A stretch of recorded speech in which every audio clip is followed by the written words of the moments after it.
All right, next up we have the volume of our cone. And as you can see, it looks kind of similar to the volume of our pyramid because we have the 1/3 at the beginning. And then behind it, we have pi r squared times h. The reason why this one is going to look different, we could use the same formula if we wanted to, the 1/3 big B times h, but with a cone, the base, the big B portion, is always going to be a circle. So we know that that formula for the area of a circle is pi r squared. So we know we can just use the pi r squared every time for a cone because the base shape does not change. It will always be circular. All right, so a few things. You do have an extra piece of information here labeled on your diagram. This is called your slant height. And so it is going to be the distance from this top vertex up here down to the edge of your circular base. And what happens is this is going to create this right triangle in the middle of your cone. And so a lot of times you may have to use Pythagorean theorem to figure out either the height. We're not working with surface area this go round, so we don't really need that, the slant height. But you may have to use the slant heights to either find the height or the radius of your cone. Let's look at a couple of examples here. Finding the volume. So these are fairly straightforward. The height of your cone on the first one is 8 inches.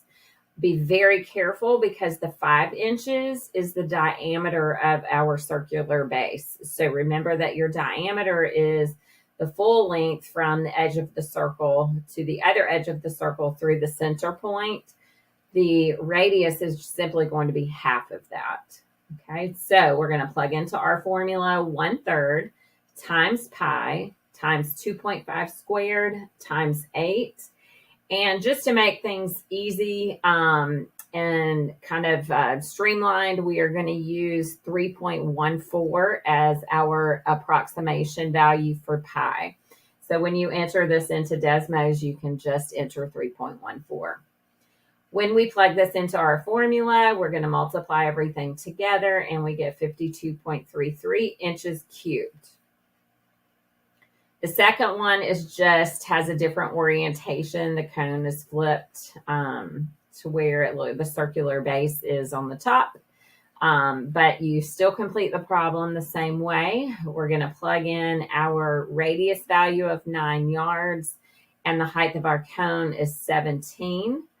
Once we compute that and calculate our value for that, we get 1,441.26 inches cubed for the volume of the second cone.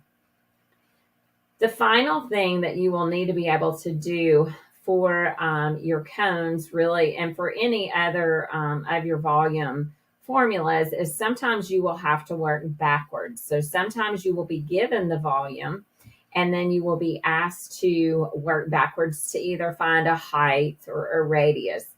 On this one, we're given the volume of a cone is 1,009 centimeters cubed.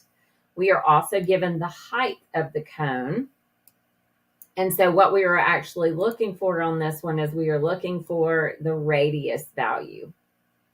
So I'm going to start with my formula. And I'm going to plug in everything that I know. And I will, of course, leave the radius squared. I will leave it blank because that is the piece that I'm actually looking for, this radius squared piece. From here, I'm going to use 3.14 as my pi approximation. We're going to multiply everything. And on the right-hand side, we get 8.37 r squared. We're then going to divide both sides by 8.37. This gives us this value here that is equal to r squared of 156.39. Remember hopefully from your solving equations in algebra, if we want to undo a square, we are going to square root that value. So we're going to take the square root of 156.39, and my square root symbol for some reason is not showing up right now. I'm not sure why. But that gives us a value of 12.51 centimeters.